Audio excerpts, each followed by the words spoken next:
Hola a todos y todas, soy Adriana Llabrés y les doy la más cordial bienvenida a este nuevo episodio de la quinta temporada de Léemelo. Estamos muy contentos de darle la bienvenida a Jordi Soler. Es novelista, ensayista y poeta mexicano. Escritor de Boca Floja, Los Rojos de Ultramar, La Fiesta del Oso, entre otras novelas, ensayos y poesía. Premios en España, México, Francia, en todos lados. Jordi, muchas gracias por estar aquí. Gracias a ti, Adriana. Nos da mucho gusto darte la bienvenida y pues te pedimos que trajeras 3 libros que han marcado tu vida, pero antes de entrar a ellos, Sí. quisiera preguntarte cómo llegó la lectura a tu vida. Bueno, supongo que por medio de la educación, porque la educación, como sabes, viene a partir del ejemplo, ¿no? Del ejemplo de tus mayores. Una cosa es el discurso, lo que te tratan de enseñar, y otra lo que ves que hacen.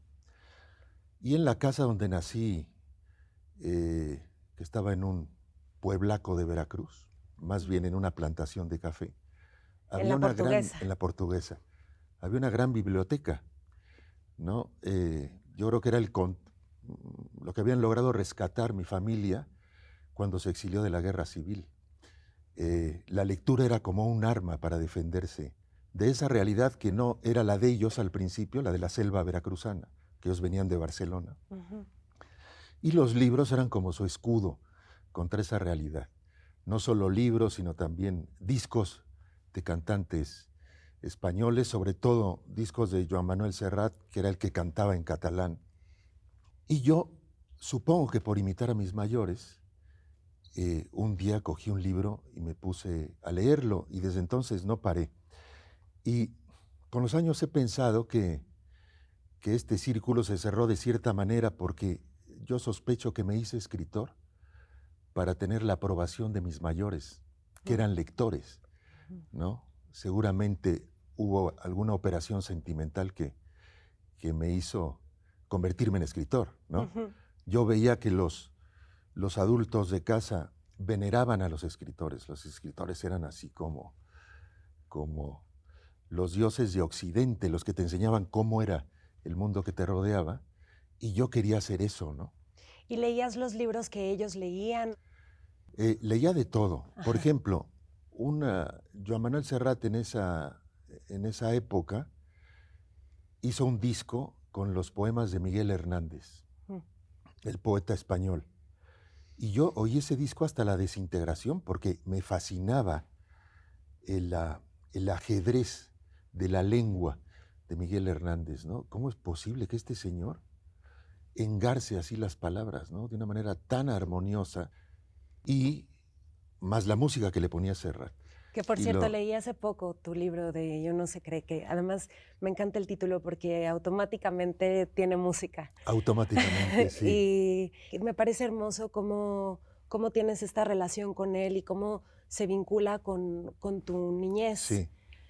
Sí, fue importantísimo para mí. Y ahora una gran amistad. Ahora una gran amistad y una colaboración. Estamos haciendo una canción que yo espero que no termine nunca, porque eso me da la oportunidad de comer cada tanto tiempo con él, beber vinos gallegos, comer crustáceos, mientras hacemos un versito. E inventan pájaros. Inventamos pájaros. ¿Y tienes rituales de lectura? ¿Necesitas estar en algún humor para poder leer? No. Con cualquier humor. De hecho, ahora que me paso los días en un coche, llevo Altazor, y en momentos de gran desesperación empiezo a recitar Altazor, ¿no? Nací a los 33 años, el día de la muerte de Cristo, y como llevo el libro ahí, me leo una página y ya me tranquilizo. ¿Te acompaña ese libro? Me acompaña. Y luego, por ejemplo, en los viajes muy largos, en avión, siempre elijo, desde muchas semanas antes, un libro que calculo que me va a durar 12 horas, porque es la única actividad que me saca verdaderamente del infierno, que es ir encerrado en un tubo a 10,000 metros de altura con 300 personajes que no conozco, ¿no? Ni me simpatizan. En cambio, si me meto en el libro 12 horas, no me doy cuenta ni cuando me sirven la comida. Claro. Pues nos trajiste este libro de James Joyce, Ulises. Vamos a empezar con él. Muy bien. Fue publicado en 1922 y habla del 16 de junio de 1904, que me parece que fue el día de su primera cita con su esposa, con Sí, Nora. con Nora. Ajá. Sí, es eso, es un día completo de dos personajes principales que van caminando, haciendo una especie de mapa literario de Dublín. Y es como él está jugando con la Odisea de Sí, Homero. sí, Ajá. claro. Se llama Ulises, que es el Sí. personaje principal de la Odisea, y además está todo, hay mitos griegos todo el tiempo, y no solo eso, también incluye la mitología celta, ¿no? Aparece por ahí Manannán Mac Lir, que es el equivalente a Neptuno. Ujú. Era el dios del mar, pero tenía entre sus atributos el poder de hacer bancos muy espesos de niebla. Por ejemplo, a sus enemigos los desaparecía y los dejaba ciegos dentro de ese banco. Esa era su arma. También traía una especie de costal al hombro, Manannán Mac Lir, de donde salía comida permanentemente. A la hora de comer salía un cerdo, en la noche salía un pollo. Y yo cuando viví en Dublín, vivía enfrente del mar y experimenté los bancos de niebla de Manannán Mac Lir. Yo salía al balcón en días de niebla muy espesa, que son prácticamente todos, y me costaba trabajo ver la taza de café en la mesilla del balcón. Es una espesura. O sea, no es mitología. Yo creo que es verdad que hay un dios del mar proyectando esa niebla todo el tiempo. Y curiosamente, Virginia Woolf, que era no solamente una grandísima escritora, sino también editora, detestaba a Ulises. Lo detestaba. ¿Por qué? Pero, porque decía que era una novela Ah. inconexa, demasiado difícil, y luego ella misma vino a ser Mrs. Dalloway, que es un día completo en Londres a lo James Joyce, ¿no? A mí es de los odios más hermosos de la literatura, ¿no? Porque produjeron una mímesis de la novela de Joyce. Sí, una proyección Sí, de su odio. sí, exactamente. Pues vamos a leer el primer fragmento que elegiste. Te lo voy a leer. Muy bien.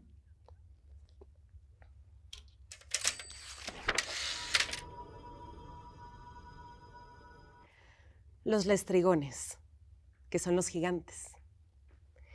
Durante todo este episodio, los pensamientos acerca del lunch jamás se alejan de la mente de Mr. Bloom. El único asunto inmediato que tiene entre las manos es visitar la Biblioteca Nacional para buscar, en un número atrasado de Kilkenny People, un anuncio que prometió a uno de sus clientes para hacerlo reproducir. Mientras tanto, aprovecha la hora que tiene libre para permitirse su Wanderlust, su pasatiempo predilecto de ver las viviendas de muchas personas y observar sus varias mentalidades. Un sombrío joven, YMCA, de vigilancia entre los cálidos y azucarados vaos de Graham Lemon, puso un prospecto en manos de Mr. Bloom. Elías va a llegar. El doctor John Alexander Dowie, restaurador de la iglesia de Sion, va a llegar. Dilith de Dalus, rondando por las cercanías de los salones de subastas Dillon, suscita la compasión de Bloom. Debe tener que deshacerse de algún mueble antiguo. Dios santo, el vestido de esa pobre criatura está en harapos. Mal alimentada parece también, patatas y caldo, caldo y patatas. Es después cuando uno se resiente. La experiencia del pudding mina la salud. Cruzando el puente observa cómo la barcaza de la cervecería avanza oscilante hacia el mar, las gaviotas aleteando fuertemente en torno suyo. Espera, esos pobres pájaros. Compasivo, compra 2 tortas Banbury. Partió la pasta quebradiza y arrojó a Leafy sus fragmentos. Hacían giros, batiendo las alas débilmente. No voy a tirar nada más. Un penique es más que de sobra. Muchísimas gracias, obtuve. Ni siquiera un graznido. Propagan la aftosa, además. Si uno, por ejemplo, ceba a un pavo con castañas, sabe a eso. Comer cerdo le convierte a uno en cerdo. Pero entonces, ¿por qué los pescados de agua salada no están salados? ¿Cómo es eso?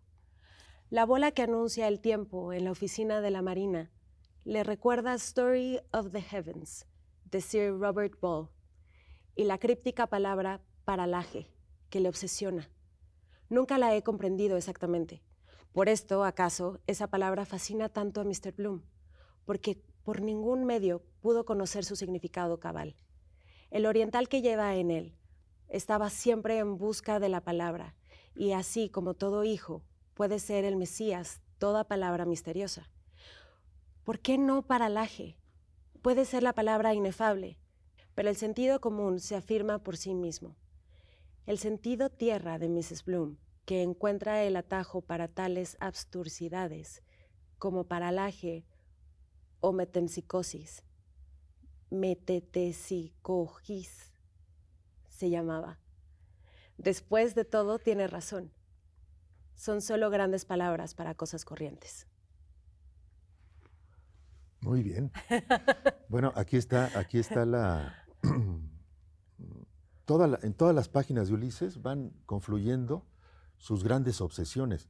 Una es la paternidad, ¿no? Aquí aparece con el Espíritu Santo, porque en algún momento de la novela dice que la paternidad es una ficción legal. O sea, en realidad, los padres somos una invención, ¿no? De hecho, así era en la antigüedad.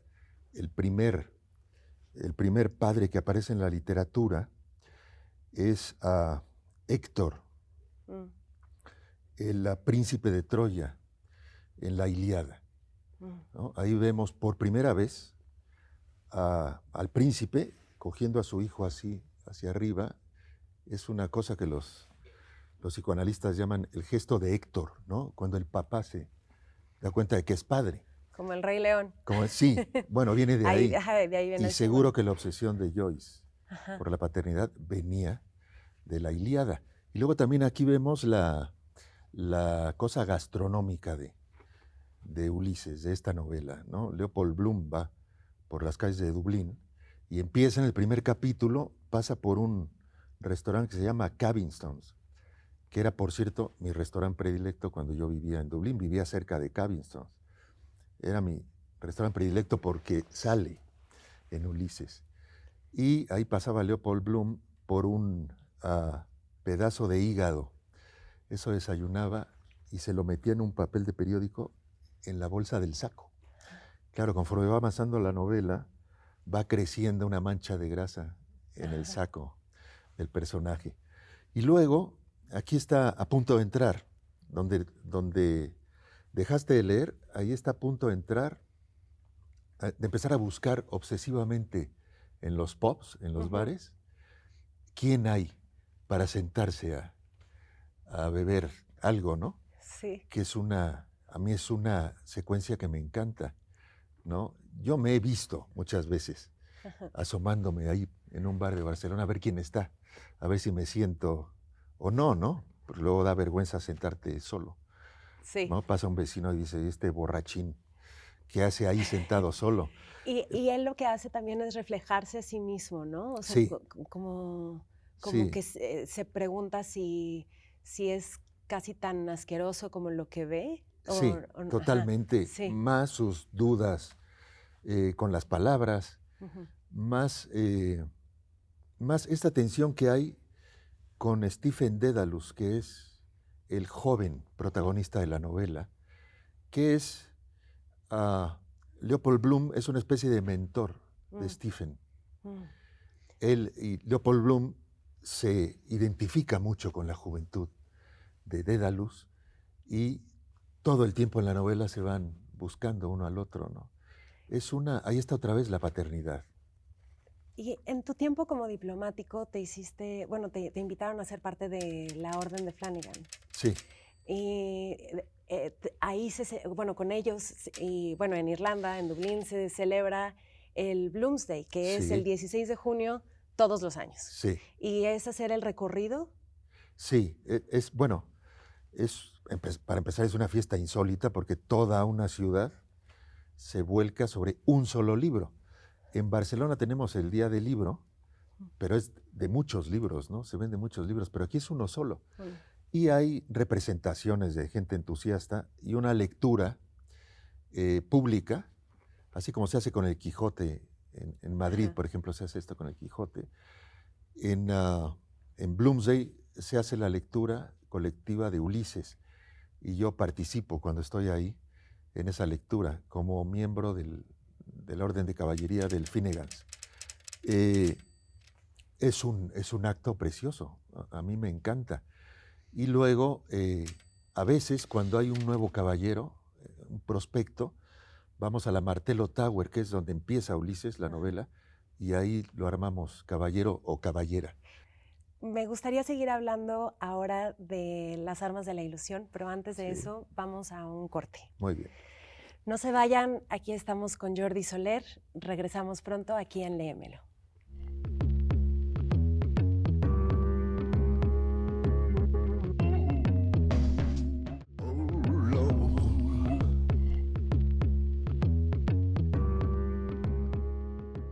Ya estamos de vuelta aquí en Léemelo con Jordi Soler y quisiera que brincáramos a hablar de tu nuevo libro, que es Las armas de la ilusión. Muy bien. Pero antes de eso, por favor, cuéntame, ¿cuándo empezaste a inclinarte por la escritura?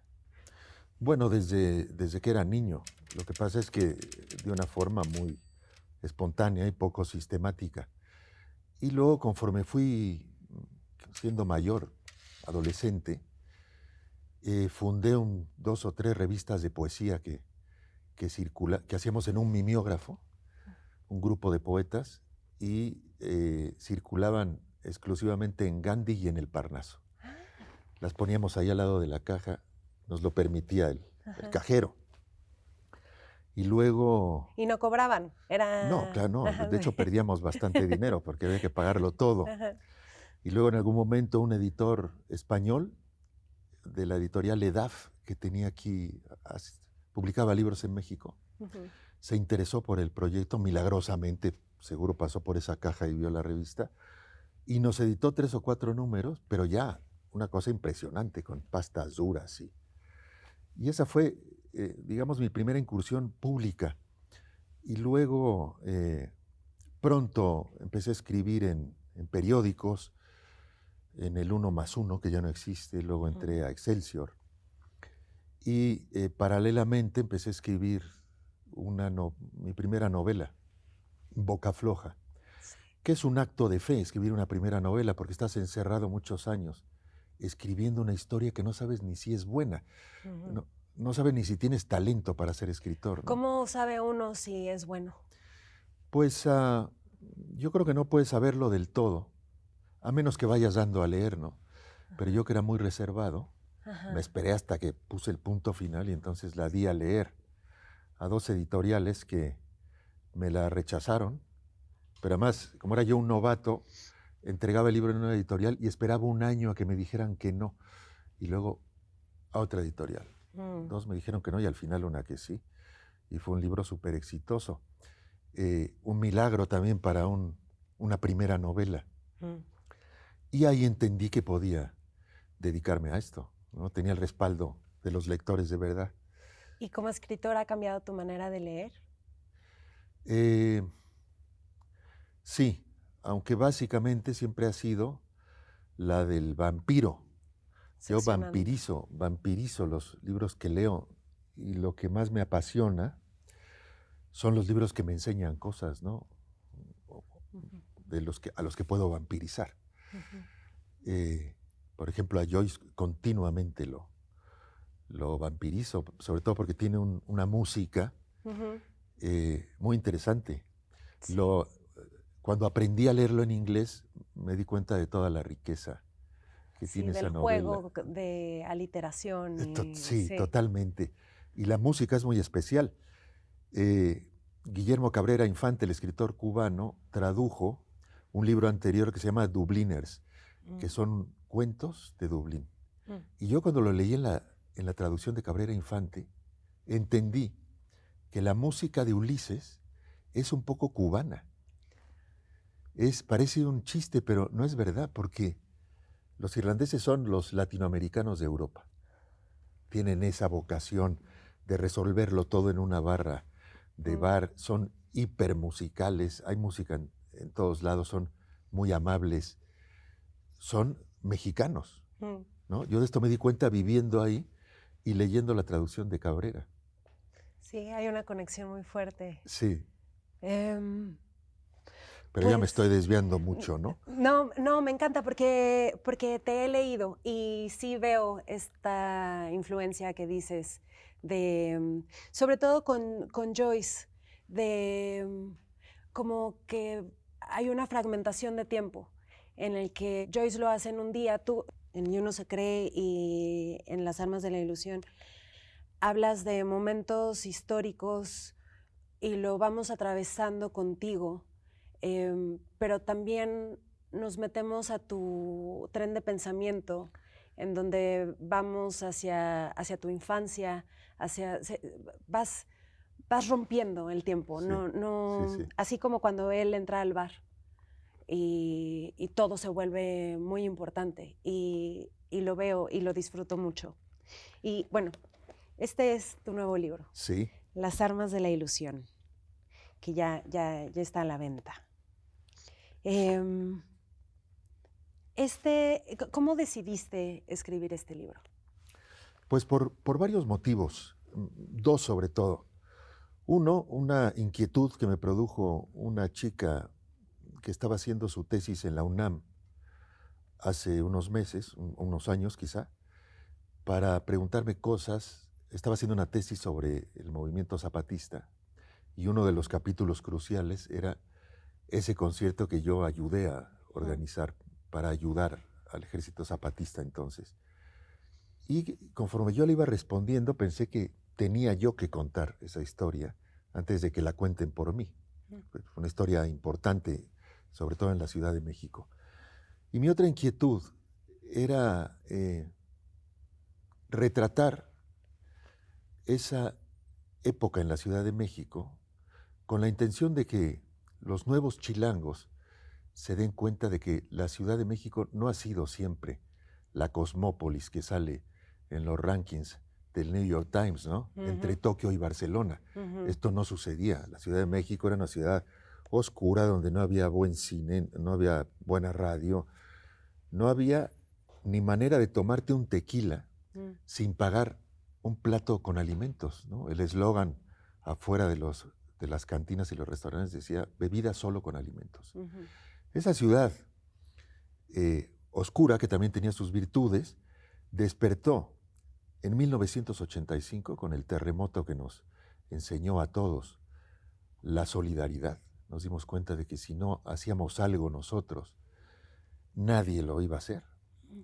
Y la segunda gran iluminación que tuvimos entonces, que fue la irrupción del Ejército Zapatista, que fue un movimiento que de entrada nos enseñó a mirar ese otro México que solo existía en la retórica gubernamental. Entonces, ¿no? Había anuncios en la tele del gobierno que decían nuestro pasado indígena. Pero qué hipocresía, porque todo el mundo más bien despreciaba ese pasado, daba vergüenza.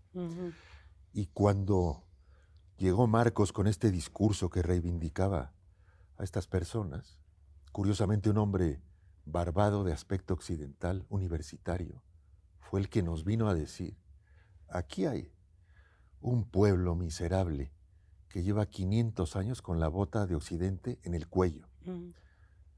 Eso habla muy mal de nosotros, que nos lo dijo un hombre como nosotros, ¿no? Sí. Nos tendríamos que haber dado cuenta. Sí. Bueno, yo cuento aquí mi aventura virtual con el subcomandante Marcos, que se involucra en este concierto que organizaba yo porque trabajaba en una estación de radio muy importante y puse mi empleo al servicio de este movimiento y al final obviamente me costó el empleo. Sí. Sí, te tuviste que encerrar en una cabina. Sí, efectivamente. Pues, ¿te parece si leemos el primer fragmento? ¿Cómo empieza Me encantaría. libro? Incluso me da vértigo porque sigo después de James Joyce. Me encanta que estén los dos juntos.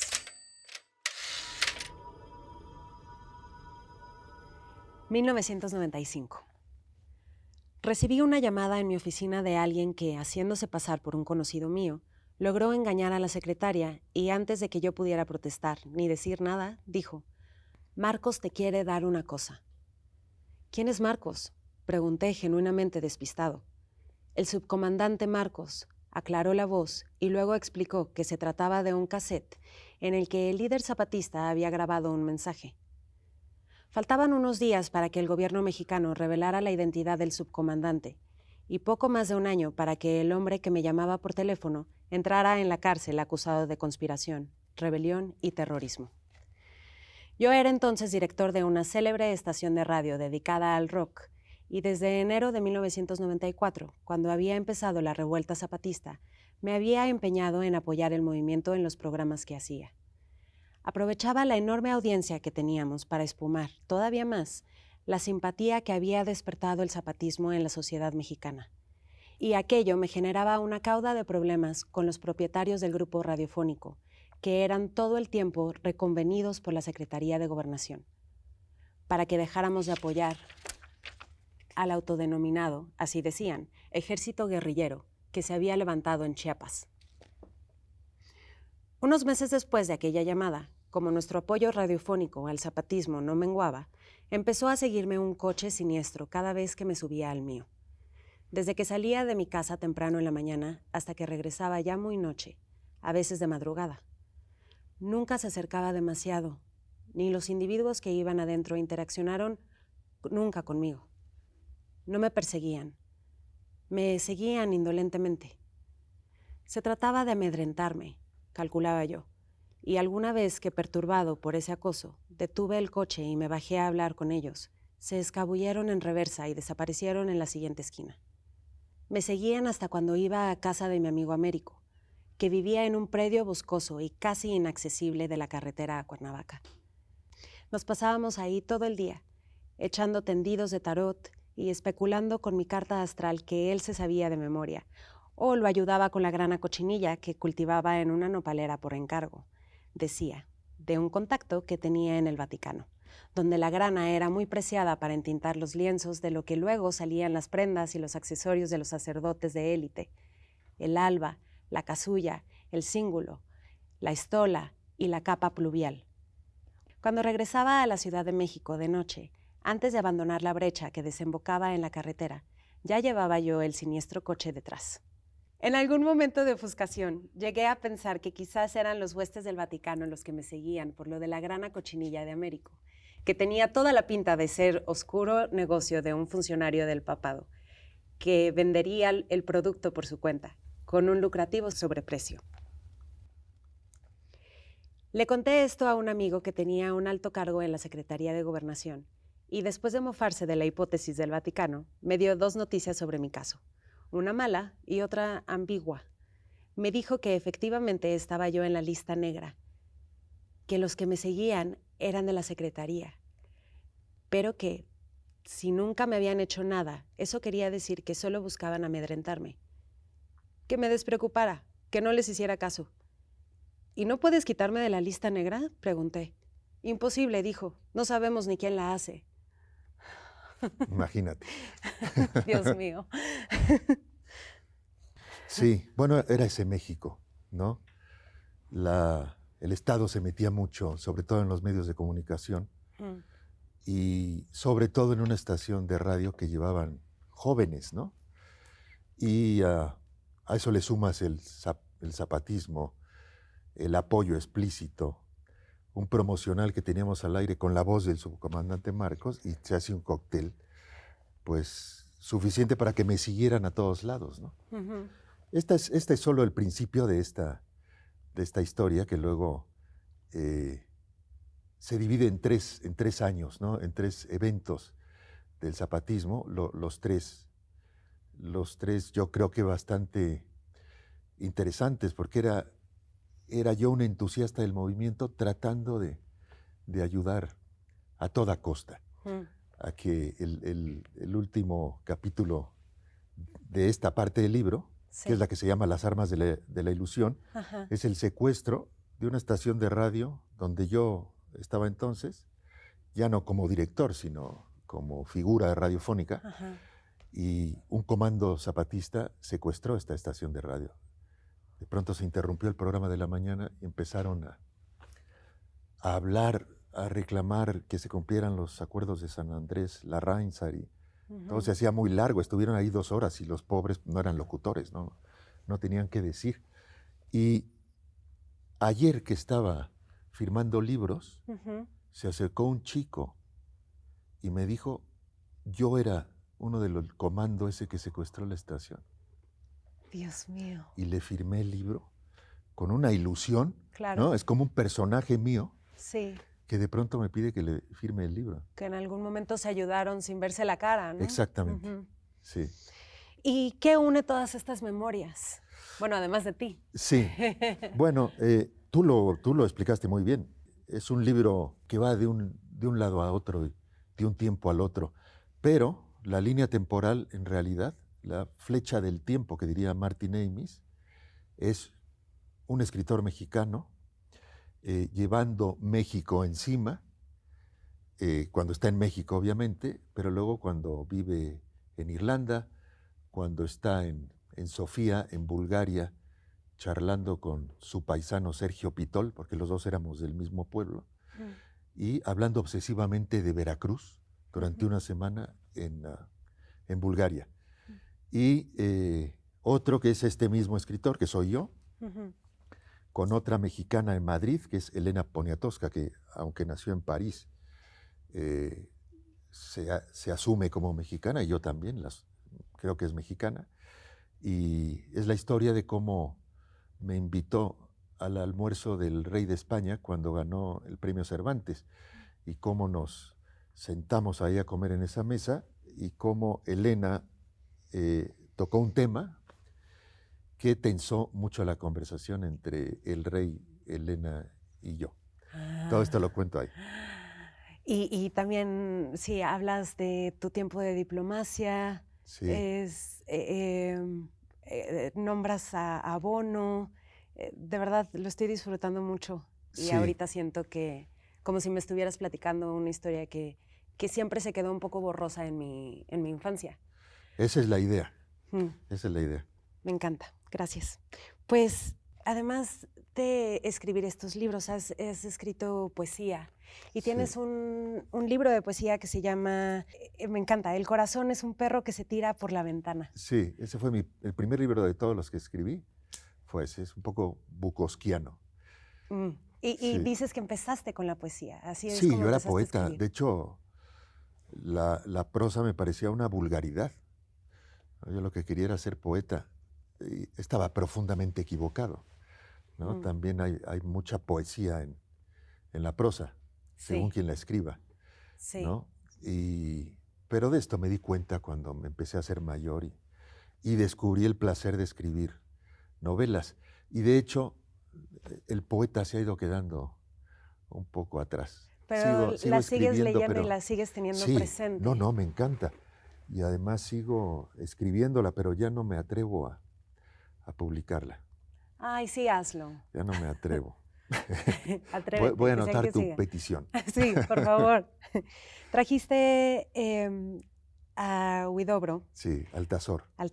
Sí, que contabas que a veces en el tráfico te acompaña y a veces hasta lo recitas. sí, es un poema que me encanta. En general me gustan mucho los poetas chilenos, porque son totalmente distintos de los mexicanos. ¿En La qué? poesía mexicana es muy solemne Ok. y la chilena es muy, muy lúdica, muy juguetona. Vicente Huidobro era un poco mayor que Neruda, pero eran coetáneos.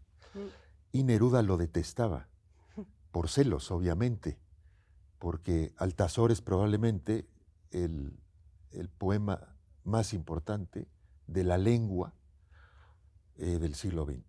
Y en Altazor noto que también se fragmenta un momento. Sí, ¿Te gustaría leerlo? sí. Por favor. Aquí empieza. Léemelo. ¿Es el fragmento que a ti te gusta? Es un libro, está firmado en el 85 por un maestro mío de filosofía, que se llamaba Felipe, y me pone 13 de noviembre del 85. Para encontrar los pasos, puso. Yo en el 85 tenía 20 y poquitos años, 21, y ya era poeta. Y él seguramente me dio esto para deprimirme. O sea, ¿Por qué? mira muchacho, lo que es un poeta, y otro para darme aliento, ¿no? Pasó lo segundo. Hay fe, sí. Pasó lo segundo. En esa dedicatoria hay fe. Sí, hay fe. Sí. Y es un libro que atesoro, ya está hecho pedazos. ¿Puedo enseñar la dedicatoria a cámara? Gracias. Acá, Felipe, los buenos maestros. Sí, no recuerdo por desgracia cómo se apellidaba, pero es un maestro que influyó mucho en mí. Como era la única materia en la que yo sacaba solo 10, era el mejor alumno de filosofía porque era lo que me gustaba. Y él se daba cuenta. Y me regaló este libro. Esos, los que te ven. Sí.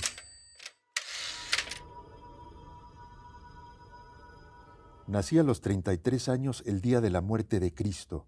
Nací en el equinoccio, bajo las hortensias y los aeroplanos del calor. Tenía yo un profundo mirar de pichón de túnel y de automóvil sentimental. Lanzaba suspiros de acróbata. Mi padre era ciego, y sus manos eran más admirables que la noche. Amo la noche, sombrero de todos los días. La noche del día al día siguiente. Mi madre hablaba como la aurora y como los dirigibles que van a caer. Tenía cabellos color de bandera y ojos llenos de navíos lejanos. Una tarde cogí mi paracaídas y dije, entre una estrella y 2 golondrinas, he aquí la muerte que se acerca como la tierra al globo que cae. Mi madre bordaba lágrimas desiertas en los primeros arcoíris, y ahora mi paracaídas cae de sueño en sueño por los espacios de la muerte. El primer día encontré un pájaro desconocido que me dijo, si yo fuese dromedario, no tendría sed. ¿Qué hora es? Bebió las gotas de rocío de mis cabellos, me lanzó 3 miradas y media y se alejó diciendo, adiós, con un pañuelo soberbio. Hacia las 2 aquel día encontré un precioso aeroplano, lleno de escamas y caracoles. Buscaba un rincón del cielo donde guarecerse de la lluvia. ¿Podéis creerlo? La tumba tiene más poder que los ojos de la amada. La tumba abierta con todos sus imanes. Y esto te lo digo a ti que cuando sonríes haces pensar en el comienzo del mundo. Es bellísimo. ¿Qué te dice a ti este poema? Bueno, un montón de cosas. En primer lugar, la música con la que escribía Huidobro me parece impresionante. Después de 2 páginas ya estás casi cantando el poema, que es un poema que era muy, muy vanguardista en esa época, porque está escrito sin métrica aparente, toda la métrica es interior. Es un poema para oírlo, para decirlo en voz alta. Yo, de hecho, soy un escritor de oído. Mis libros, las páginas que escribo, nunca las doy por buena hasta que la oigo, hasta que la leo, ¿no? Me importa mucho cómo suena, porque estoy convencido de que cuando suena bien, lo que dices está bien dicho. ¿Y sigues una métrica o algo? La métrica propia de la página que estoy escribiendo, ¿no? Es una cosa complicada de explicar, pero Altazor ha sido siempre mi inspiración. No tan salvaje como los futuristas que querían romper la antigua Roma, ¿no? Querían poner bombas en la Basílica de San Pedro, por ejemplo, ¿no? Querían poner bombas en los antiguos edificios para empezar de nuevo. Amaban el automóvil y su motivo era siempre la velocidad. Y Huidobro no es propiamente la velocidad, pero sí va todo el tiempo hacia arriba y hacia abajo, siempre en artefactos de la modernidad entonces, ¿no? Y dialoga siempre con el contexto histórico Sí, ¿no? Como que Sí. lo que está escrito también habla de su contexto. Sí, totalmente. Y de su contexto, en esa parcela que él eligió para ser poeta, que esto tiene mucho mérito. O sea, Ujú. ya es difícil ser poeta. Sí. Ahora inventar todo ese universo en un libro tan largo, en un poema tan difícil de sostener. Es imposible sostener un poema Mm. de 100 páginas Y él y lo Huidobro logra. lo hizo, sí. Tenemos que ir a otra pausa, pero ahora regresamos. Estamos aquí en Léemelo con Jordi Soler.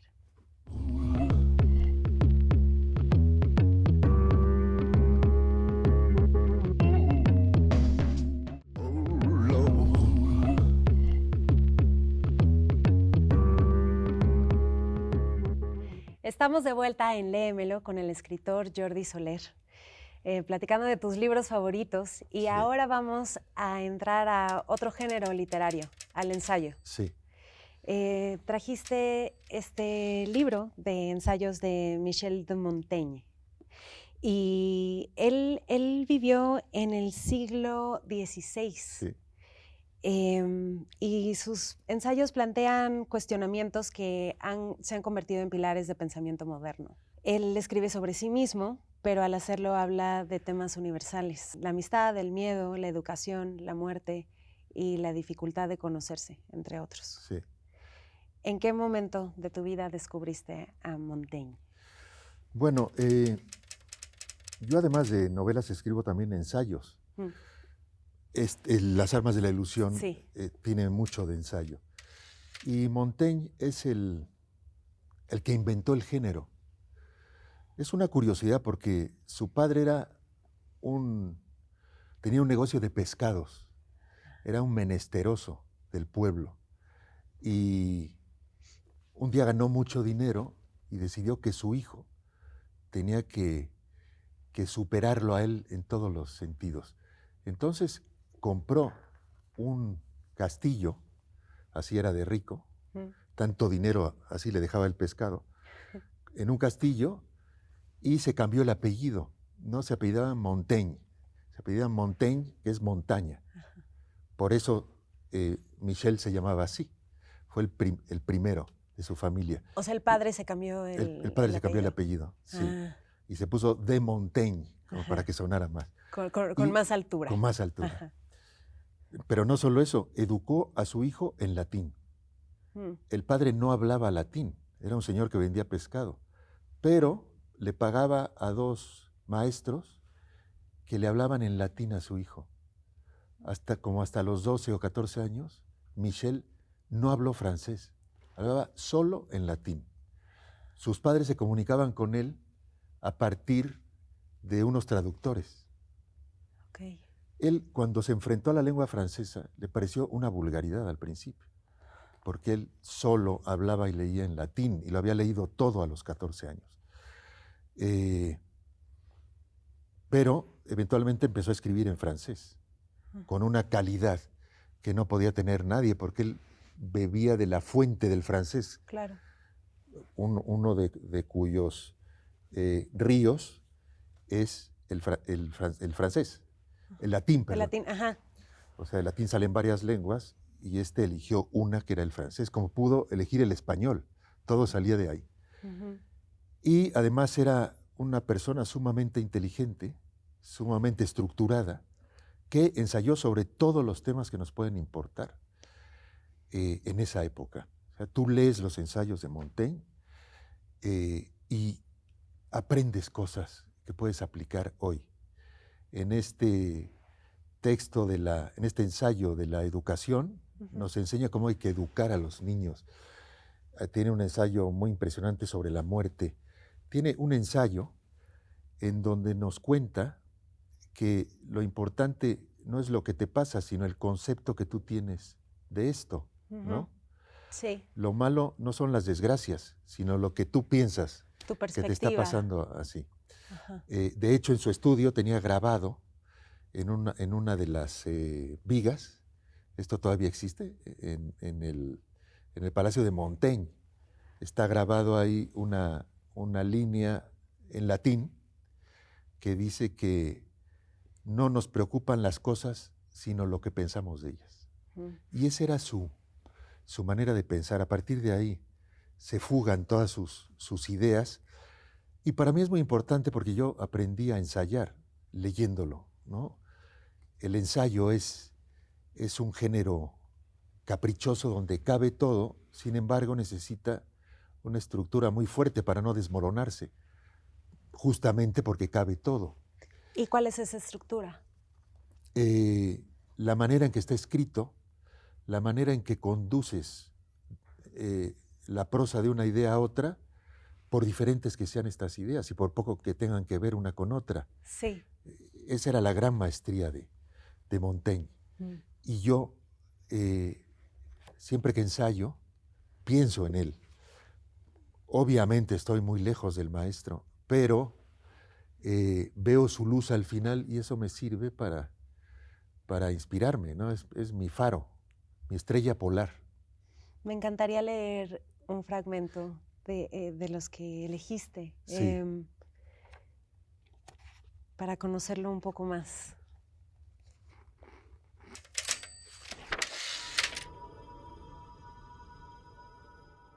Jamás vi padre, por enclenque, jorobado y achacoso, que su hijo fuera, que reconociese sus defectos. Y no es porque no vea los mismos, a menos que el amor lo ciegue, sino precisamente por tratarse de un hijo suyo. De esta forma yo veo mejor que nadie que estas páginas no son más que divagaciones de un hombre que solo ha penetrado en lo más superficial de las ciencias, y eso en su infancia, no habiendo guardado de las mismas, sino lo indispensable, nada en conclusión a la francesa. Sé, en definitiva, que hay una ciencia llamada medicina, otra jurisprudencia, 4 partes de matemáticas, y muy someramente de lo que trataba cada una de ellas. Conozco bastante, por otra parte, el servicio que dichas ciencias prestan a nuestra vida, pero nada más. Ni mi cabeza se ha revuelto estudiando a Aristóteles, rey de la doctrina moderna, ni empeñado en el estudio de ninguna enseñanza concreta. No hay arte del que yo pueda trazar los primeros rudimentos. Cualquier muchacho de las clases elementales puede aventajarme.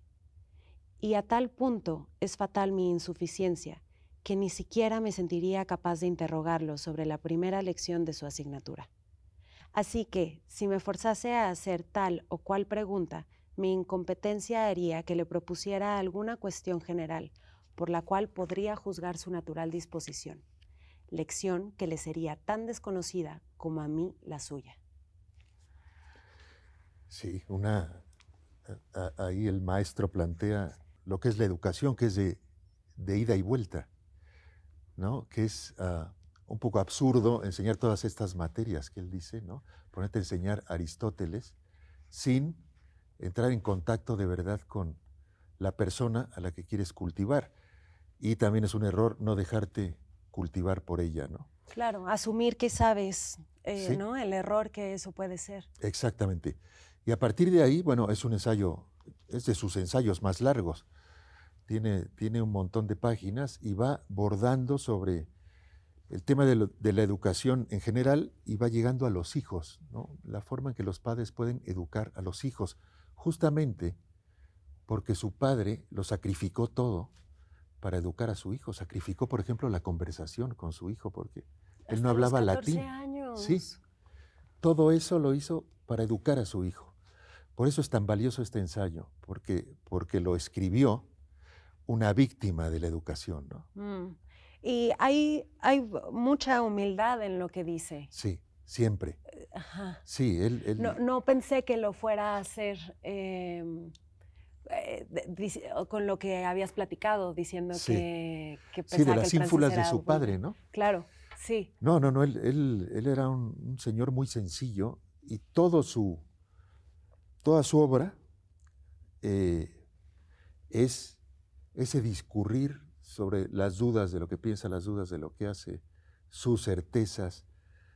Es como un electroencefalograma de su pensamiento, los ensayos.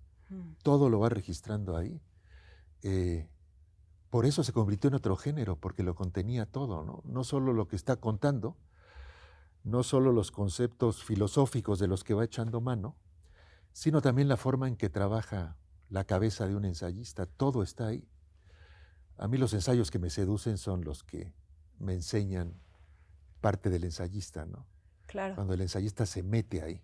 Sí. Y a partir de ahí, en ese océano de ideas, está el ensayista tratando de ordenar unas ideas y otras, ¿no? Hablando de eso, de conocer al autor, yo veo un patrón de que te interesa el padre, ¿no? La figura del padre. Sí, sí, es una figura que me apasiona. Ujú. Seguramente pues, estoy convencido, igual que Homero, igual que Joyce, que somos una ficción los padres, ¿no? Ujú. Yo todo el tiempo hago méritos para ser padre, para hacerme notar ante mis hijos, ¿no? Porque las madres llevan ventaja, las madres dan la vida y son el núcleo de la familia. Los padres somos un invento. Yo trato de no serlo, Sí. de ser útil. Eso importa, el Sí. intentar. Sí. ¿Tienes alguna recomendación más? ¿Qué estás leyendo ahorita? Pues estoy leyendo, soy un lector tremendamente desordenado. Estoy leyendo un libro sobre un asesor del presidente español, porque tiene algunas claves para entender el desastre político de España actual. Esto venía leyendo en el avión y desde que aterricé estoy leyendo un libro de cuentos de Benjamín Labatut, escritor chileno que es muy amigo mío, y aterrizando en Barcelona voy a presentar este libro. Por eso lo estoy leyendo. Muy bien. Sí, también lo recomiendo, ¿eh? Es un gran libro de cuentos. Muy bien. Yo lo voy a leer ya. Pues bueno, hay que leer sobre todo Las armas de la ilusión. Y Jordi, qué gusto platicar contigo. Muchas gracias. El por gusto estar fue aquí. mío, Adriana, me encanta platicar contigo. Bueno, Y aquí estaré de vuelta cuando me invites. muchas gracias. Pues ojalá pronto. Gracias a todos por acompañarnos en Léemelo. Nos vemos en el siguiente episodio.